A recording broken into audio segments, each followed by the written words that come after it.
Hey, what's going on, guys? Wanted to check in. Just got done with a high school huddle here.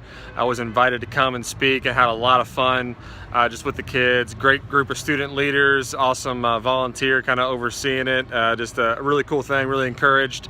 I wanted to give you guys just a little bit of a snapshot of what I shared with them today. And I really talked about this idea of Jesus being full of grace and full of truth. And a lot of times, grace comes easier to some of us, and a lot of times speaking the truth and being super challenging comes a lot easier to some of us as well, and they can kind of be polar opposites, and it's kind of hard to find people that do both of those really, really well.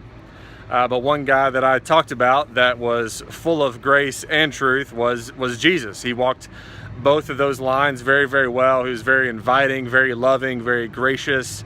Didn't matter where you were, he met you where you were at and loved you enough not to leave you there, and he would challenge people and try to develop them and speak the truth when it needed to happen.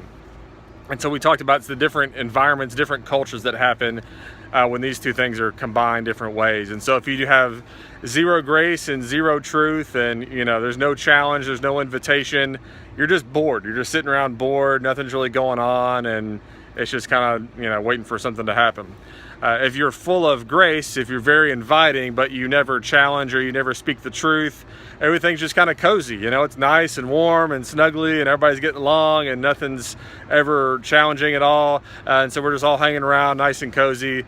But we always are going to be leaving wondering, man, what could I have done? What potential am I leaving on the table? How could I have done this better? Because I wasn't challenged.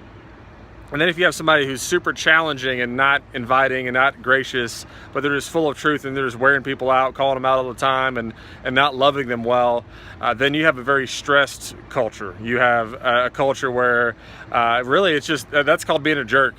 When you're just super challenging and not loving at all, you're only just speaking people and calling them out, but you don't have that equity with them. Then you're just kind of being a jerk and you're hurting people. So whether you're not challenging them at all, you're hurting their potential. And if you challenge them only, then obviously you're making a mess as well. But when you have both of those, when you're super gracious, when you're super inviting, and you're really challenging, the more that we can be full of grace and truth, the more we look like Jesus, the better our family relationships are, the better these kids will do in their classroom, with their teammates, with their coaches. And I feel like that'll just be an encouragement to you guys. Wherever you're at, think about where do you kind of fall in these quadrants of being full of grace and truth, and how can we get to that spot where it's a discipling culture, where it's a growth culture, just like Jesus developed, and look where that got him. Millions of people, global wide spiritual family we call the church. It's a pretty good thing to be looking like. So have a great rest of the week. We'll talk to you soon. Thanks, guys. Bye.